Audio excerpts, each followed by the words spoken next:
जिंदगी का एक राज है। इस जिंदगी में इंसान को कम पर राजी होना पड़ता है। इसके बाद कोई शख्स ज्यादा पा सकता है, लेकिन खुद को कम पर राजी करना इंतहाई मुश्किल काम है। मैं नबी सल्लल्लाहु अलैहि वसल्लम की हयात को आपके सामने रखना चाहती हूँ। ये 6 हिजरी की बात है, जब आप सल्लल्लाहु अलैहि वसल्लम अपने 1400 साथियों के साथ उम्रा करने के लिए निकले। मक्का वालों ने आपको उम्रा करने से रोक दिया। आप सल्लल्लाहु अलैहि वसल्लम उम्रा किए बगैर मदीना वापस आए। कैसे? आप सल्लल्लाहु अलैहि वसल्लम और आपके असहाब मदीना वापस गए और इस शर्त पर आपने कॉम्प्रोमाइज़ कर लिया कि अगले साल खामोशी के साथ आके उम्रा कर सकते हैं। आप कम पर राजी हो गए थे। ऐसा कैसे मुमकिन हुआ? थोड़ी सी डिटेल देखते हैं। नबी सल्लल्लाहु अलैहि वसल्लम मदीना में थे। आपने ख्वाब में देखा कि आप और आपके असहाब मक्का में दाखिल हुए हैं। आपने वहां तवाफ किया, सई की, कुर्बानी की, सर मुंडवाया। आपने ये ख्वाब साहबे कराम से बयान किया। वो बहुत खुश हुए। उन्होंने ये समझा कि अल्लाह ताला की तरफ से उम्रे की बशारत है। तकरीबन 1400 लोग इस सफ़र के लिए तैयार हो गए। आप उनके साथ मक्का के लिए रवाना हुए।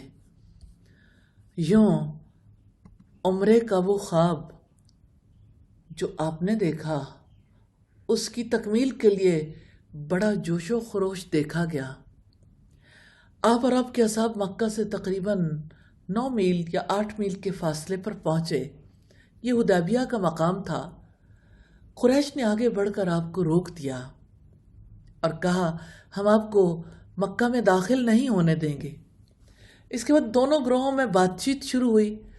आखिर ये तय हुआ कि नबी सल्लल्लाहु अलैहि वसल्लम और आपके असहाब मदीना वापस जाएंगे। हाँ, अगले साल खामोशी से आके वो उम्रा कर सकते हैं। इस माहदे के मुताबिक आपने ये फैसला कर लिया कि इस बरस उम्रा नहीं करेंगे और हुदैबिया से ही मदीना वापस चले जाएंगे। आपने ये भी फैसला किया कि कुर्बानी के जो जानवर साथ लेके आए हैं, अगरचे हम तवाफ और सही तो नहीं कर सके, लेकिन कुर्बानी और हलक कर सकते हैं। लिहाजा आपने अल्लाह ताला के हुक्म के मुताबिक अपने असहाब से कहा कि आप अपने जानवरों को ज़िबा कर दो, सरमुंड वालो और एहराम खोल दो। ये था कम पर राजी होना। तमाम सहाबा कराम को यकीन था नबी सल्लल्लाहु अलैहि वसल्लम के ख्वाब की वजह से कि हम उम्रा करके वापस लौटेंगे। उन्हें ये यकीन था कि हम अल्लाह ताला के घर का तवाफ़ करेंगे, सफ़ा मरवा की सही करेंगे, फिर कुर्बानी और हलक करेंगे। फिर जब तवाफ़ और सही करना मुमकिन न रहा, सिर्फ कुर्बानी और हलक करना मुमकिन रह गया, तो मक्का में दाखिला, तवाफ़ और सही का इरादा छोड़ दिया और कुर्बानी और हलक पर राज़ी हो गए। यही दरअसल जिंदगी का राज है। दुनिया में अपने आप को कम पे राजी करना पड़ता है। इसके बाद ही कोई ज्यादा पा सकता है। जो पहले मरहले में कम पर राजी ना हो, ना वो कम पा सकता है ना ज्यादा। इसके बाद सिर्फ उसके हिस्से में झगड़ा आता है, और जो गैर जरूरी झगड़े करता रहे सिर्फ अपने आप को बर्बाद करता है। और जब कोई बर्बाद हो जाता है तो झगड़ा करने के भी काबिल नहीं रहता। फिर वो अपने दिल को ये कहकर तस्कीन देता, मैं तो बिल्कुल कामयाबी के करीब पहुंच गया था, मगर दुश्मनों ने नाकाम कर दिया, साजिशों ने मेरा कुछ नहीं छोड़ा। कम पर कौन राजी हो सकता है?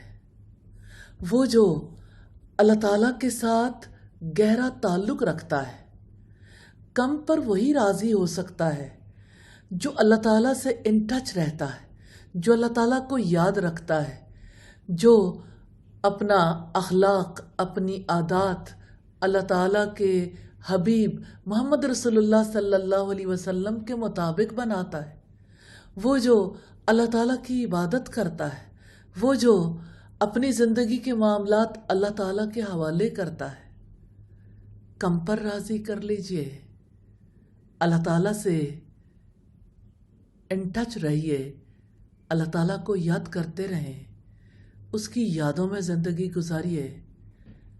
اللہ تعالیٰ ہمیں توفیق دے دے، آمین ثم آمین۔